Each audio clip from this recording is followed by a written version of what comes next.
Voici un énoncé que je vous demanderai peut-être de réaliser sans regarder et de tenter de le résoudre, toujours en coupant la vidéo et en essayant de le faire par vous-même. Ici, on a un énoncé qui dit de rechercher un complexe Z, Z appartenant à C, on voit bien, hein, tel que, ça c'est la barre là, ça veut dire tel que Z exposant 7 et 1 sur Z carré, soit complexe conjugué. Bon. Eh bien, supposons que on va résoudre ce problème-là par la forme trigonométrique, c'est-à-dire on va se dire que Z vaut ρ6 phi. Bon. Bon, en écrivant ceci, il est aisé de trouver Z7 et 1 sur Z carré. Bon. Z7, ouais, je sais pas si on veut, ouais, ok. Z7, bon, si j'écris ici, on voit, oui, Z7.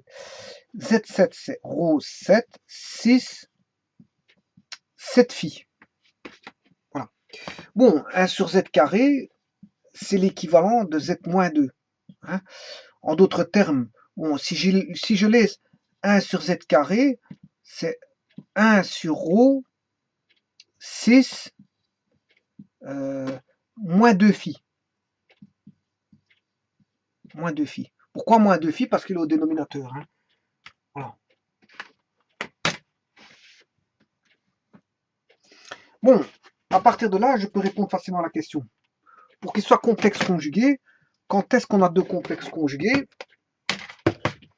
La propriété des complexes conjugués, si j'ai un complexe ici, Z1, son conjugué sera ici. Pourquoi? Bon, c'est-à-dire, ils auront déjà à la base le même module. C'est-à-dire que je peux le tracer à partir d'un centre O, qui est l'origine des nombres complexes. Voilà, 0 plus 0j. Hein. Sachez que 0 plus 0j représente un nombre complexe, hein, qui est, je veux dire, le 0. En fait, dans les nombres complexes, quand on écrit A plus BJ, on n'a pas... C'est une entité.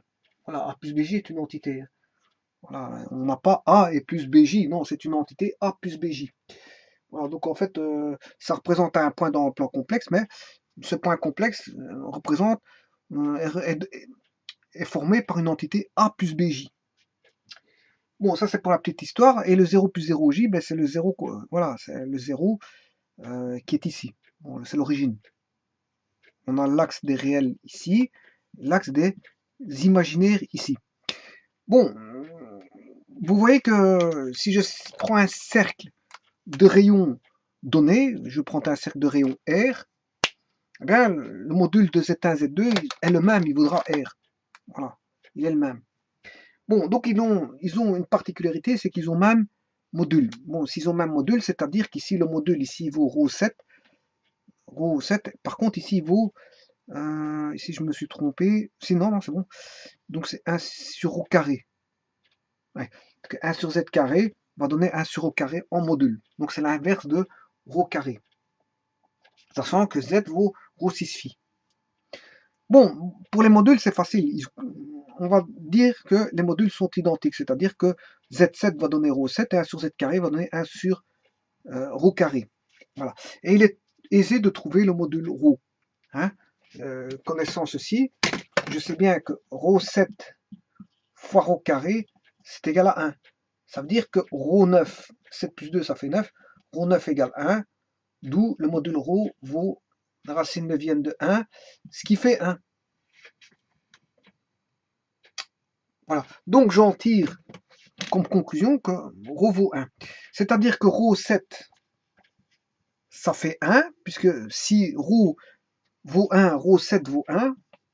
Voilà. Et si ρ vaut 1, ρ carré vaut 1, 1 sur ρ carré vaudra 1 aussi. Donc notre complexe auront tous les deux le même module. Z vaudra exactement 1 fois 6. 6. Je n'ai pas encore trouvé l'angle, hein, θ. Voilà. 6 θ. Mais θ, je vais le trouver tout de suite. Hein.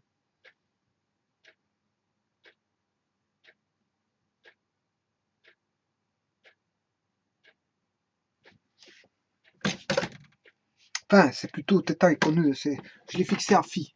Je ne l'ai pas encore déterminé, mais je l'ai fixé à phi. C'est un ρ 6 phi. Z est égal à ρ 6 phi. Voilà, mais le ρ, on connaît, il vaut 1. Donc, faire une fois quelque chose, hein, 1 est neutre, je peux l'enlever. Donc, voilà, je peux écrire ceci.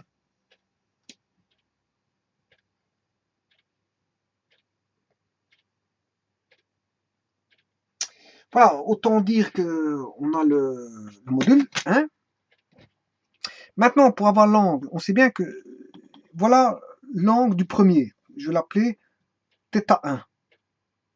Voilà, θ1, il vaut 7 phi. Ouais, je m'excuse. θ1 vaut, ouais, je voudrais 7 phi comme θ2 voudrait moins 2 phi. Voilà. Si θ1 est là, θ2, fatalement, il est là. Voilà. Et qu'est-ce qu'on se rend compte? On se rend compte que si je fais la somme θ1 plus θ2, l'angle ici plus l'angle là, cet angle-là, on peut le retrouver là. Donc, si je fais ceci plus l'angle là, plus l'angle ici, ben, on a 2 pi. 2 pi. Voilà. Et c'est valable pour tout état. Tout état proportionnel à dire à un nombre de tours de fois près. Aussi bien pour θ1, θ2, à un nombre de tours de fois près. Si je fais θ1 plus θ2, ben en fait, là, pour montrer qu'ils sont, je veux dire, la somme vaudra toujours 2 capi, si vous voulez. 2 capi. Bon, avec k appartenant à z. Ce qui veut dire que si je fais le θ1 est représenté par celui-là, θ1, et θ2 ici, voilà. Si je fais θ1 plus θ2, c'est-à-dire 7 phi moins 2 phi, et 7 phi moins 2 phi, ça fait 5 phi. Puisque je fais 7 phi. Donc on sait bien que le module vaut 1. Le module vaut 1. Donc on a z est égal à 1, 6, on va dire θ, ou phi. Voilà. Donc on sait bien que 7 phi moins 2 phi, ce qui fait 5 phi. Voilà. 5 phi qui doit être égal à 2 capi. La somme doit valoir un multiple de k. Maintenant, que vaudra phi? Le phi vaudra 2 capi sur 5.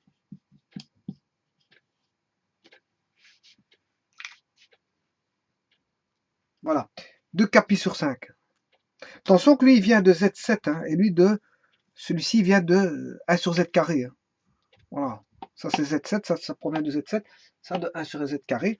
Donc là, qu'est-ce que je peux écrire? Que phi vaut 2 capi sur 5.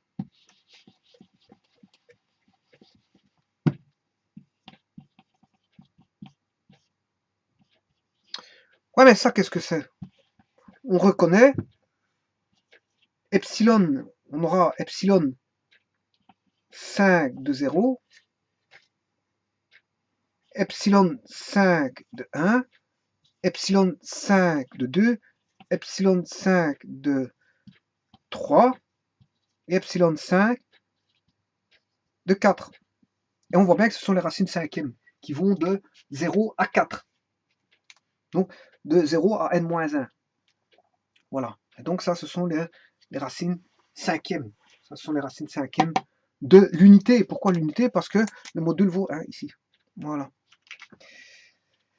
C'est-à-dire que j'aurai 6, si k vaut 0, hein, k vaut 0, 6, 0. Et 6, 0, c'est qui fait 6, 0 fois 1, c'est qui fait 1. Voilà la première racine. La seconde racine, k vaut 1. Une fois 2, c'est 2 pi sur 5. 2 pi, c'est 360. Divisé par 5, c'est divisé par 10. 36 fois 2, 72 degrés.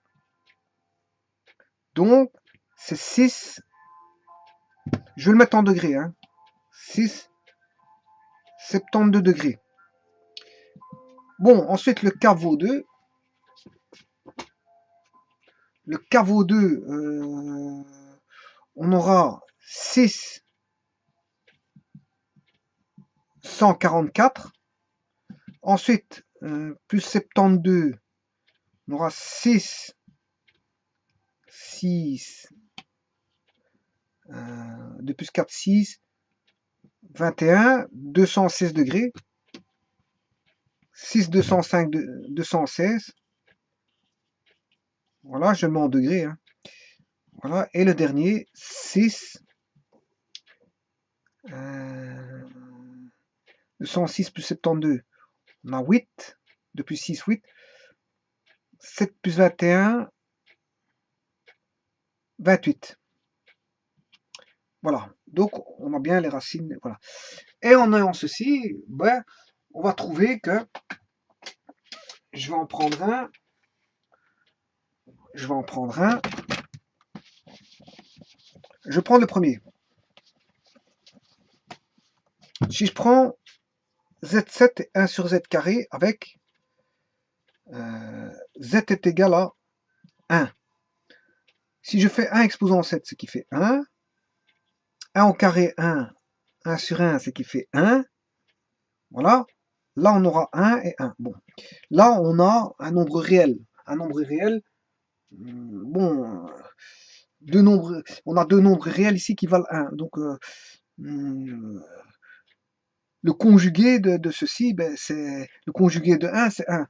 Parce que c'est un nombre réel et dans un conjugué, le conjugué d'un nombre réel, ben, c'est sa partie réelle.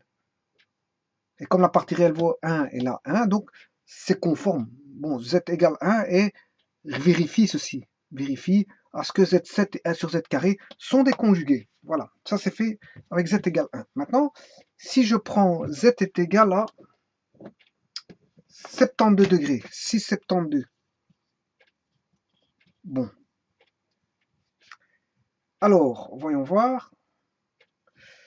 Ce qui veut dire qu'on aura 6,72. Ici, le 1 exposant 7, on s'en fout parce que 1 exposant tout nombre, ça fait toujours 1. Donc, je ne remarque pas le 1 ici, donc je laisse comme ceci. Par contre, ici, j'aurai 72 fois 7. Par contre, l'autre, il vaudra 1 sur 6, 72 fois 2. Ce qui veut dire ici, on aura 6 moins 72 fois 2. 6 moins 72 fois 2. Voilà. Alors, est-ce que 72 fois 7 moins 72 fois 2 est un multiple de 2pi? Voyons voir. 7, ben oui, bien sûr, c'est normal. Hein.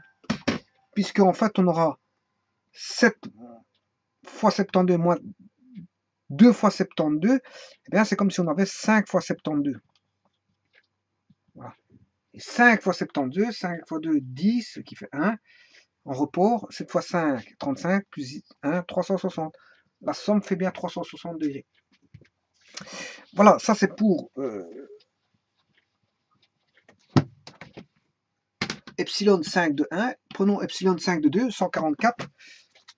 6, 144 fois 7. Voilà, et 6 pour celui-ci, 1 sur z carré, 6 moins, on a pris 144 fois 2. Voilà, donc on aura toujours 144 fois 7 moins 144 fois 2, ce qui veut dire qu'on aura 100. Si je mets 144 en évidence, 7 moins 2, 5 fois 144. Or, on sait bien que 144, c'est 72 fois 2. Or, 5 fois 72, c'est 360 fois 2, 720. Donc, on est bien un multiple de 360. Donc, c'est bon. Voyons voir maintenant pour le troisième. On a fait celui-ci, celui-là, celui-là. Voyons voir pour 216 degrés. 6, 216 fois 7 Voyons voir par rapport à 1 sur, bon, ce qui veut dire 6 moins 216 fois 2, ce qui fait 216 fois 5. Voilà. Alors, 72, 216, 72 fois, fois 3. Et bien sûr, fois le 5 ici. 72, 2 fois 3, 6, 7 fois 3, 21, c'est juste. Donc, 5 fois 72, 360. Et on a bien 360 fois 3. Donc, qui est un multiple de 360. Donc, ils sont bien conjugués. Voyons voir le quatrième. Pour qu'il soit conjugué, la somme doit valoir un multiple de 2π. Voyons le dernier, 288 degrés. 288 fois 7 et moins 288 fois 2, ce qui fait 288 fois 7 moins 2, ce qui fait 288 fois 5. Et là, je fais fois 10, 2880 divisé par 2, 1440. 1440, si je divise par 10, voilà, par 360, voilà, 0 et 0. 144 divisé par 36, il y va 3 fois, 6 fois, 4 fois, 6 fois 4, 24, 2, je reporte 2, 2 fois 3,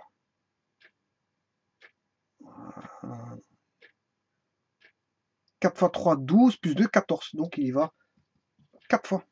Donc, on a 4 fois 360, voilà, si je fais l'addition, voilà, de 288 fois 7, plus moins 288 fois 2. Et donc, on a un multiple de 2π, et donc, les complexes sont bien conjugués. Donc, en fait, tous les complexes qui vérifient ceci, la question, bien, ce sont en fait, ce sont les racines cinquièmes de 1. Racine cinquième de 1. Voilà.